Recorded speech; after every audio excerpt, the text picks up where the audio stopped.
महाराष्ट्र विशेष।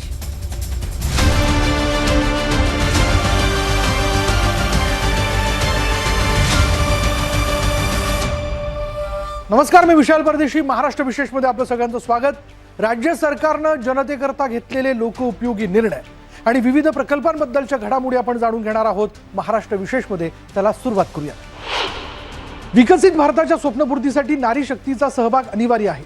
जेव्हा महिला अर्थव्यवस्थेमध्ये सक्रिय संसाधन म्हणून सहभागी होतील तेव्हाच देश पूर्णपणे विकसित होईल, असं प्रतिपादन मुख्यमंत्री देवेंद्र फडणवीस यांनी केलं।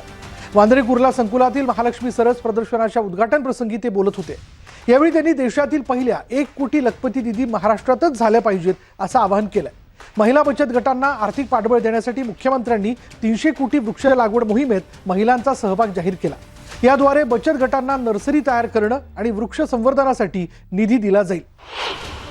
मुंबई पुणे द्रुतगती मार्गावरील बहुप्रतीक्षित मिसिंग लिंक प्रकल्पाचं लोकार्पण महाराष्ट्र दिनाचं औचित्य साधून 1 मे रोजी मुख्यमंत्री देवेंद्र फडणवीस यांच्या हस्ते करण्यात आलं। या सोहळ्याला उपमुख्यमंत्री एकनाथ शिंदे आणि उपमुख्यमंत्री सुनेत्रा अजित पवार हे देखील उपस्थित होते। यावेळी या नवीन मार्गावर मुख्यमंत्र्यांनी स्वतः गाडी चालवत प्रवासाचा आनंद लुटला। आता हा प्रकल्प मिसिंग लिंक नसून कनेक्टिंग लिंक आहे असंही यावेळी देवेंद्र फडणवीस म्हणाले। तब्बल 23.5 मीटर रुंदीच्या या बोगद्याला जगातील सर्वाधिक रुंदीच्या बोगद्याचा मान मिळाला।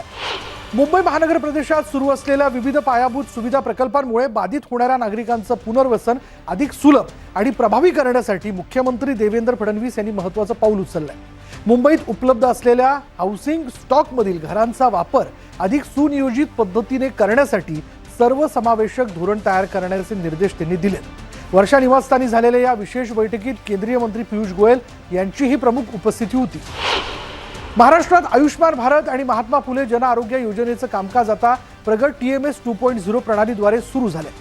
या पारदर्शक प्रणालीमुळे उपचारांच्या संख्येत मोठी वाढ झाली आहे। मात्र योजनेचा विनाविलंब लाभ घेण्यासाठी लाभार्थ्यांनी आयुष्मान कार्ड आणि eKYC पूर्ण करणं बंधनकारक आहे। ऐनवेळी होणारी धावपळ टाळण्यासाठी नागरिकांनी रेशन कार्ड आणि आधार कार्डच्या मदतीने आयुष्मान ॲप किंवा अधिकृत संकेतस्थळावरून स्वतःचं कार्ड तयार करून घ्यावं असं आवाहन प्रशासनाकडून करण्यात आले। सामान्य प्रशासन विभागातर्फे आयोजित टेकवारी 2.0चं उद्घाटन मुख्यमंत्री फडणवीसांच्या हस्ते झालं। याप्रसंगी मुख्यमंत्र्यांनी नागरिक केंद्रित प्रशासनाचा रोडमॅप मांडला। सामान्य माणूस हाच आपला विठ्ठल असून तंत्रज्ञानाचा उद्देश त्याचं जीवन सुलभ करणं हा आहे असं मुख्यमंत्री म्हणाले।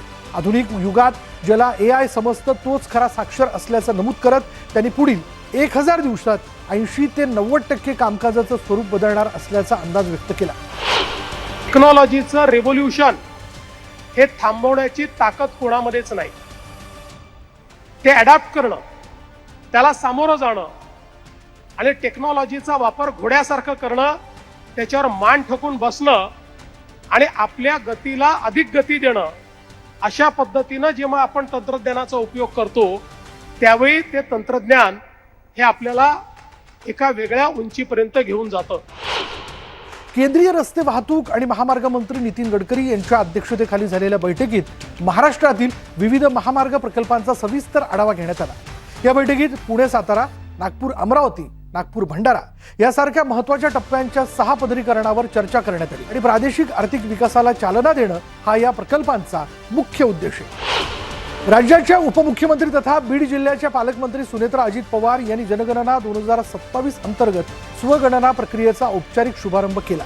त्यांनी अधिकृत संकेतस्थळावर ac.census.gov.in स्वतः लॉग इन करून आपली प्राथमिक माहिती भरली।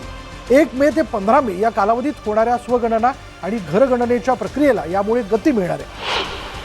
मुख्यमंत्री देवेंद्र फडणवीस यांच्या अध्यक्षतेखाली झालेल्या नागपूर महानगर प्रदेश विकास प्राधिकरणाच्या बैठकीत नागपूरच्या सर्वांगीण विकासासाठी अनेक महत्त्वाचे निर्णय घेण्यात आले।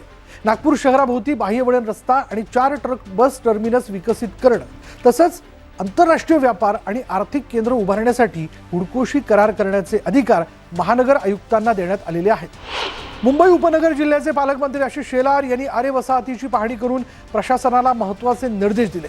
मुख्यमंत्री देवेंद्र फडणवीस यांनी जाहीर केलेल्या 300 कोटी वृक्ष लागवड मोहिमेअंतर्गत आरेमधील विविध प्राधिकरणांकडे असलेल्या सुमारे 65 एकर मोकळ्या जागेवर येत्या पावसाळ्यात झाडं लावण्याचं नियोजन करण्यात आलंय।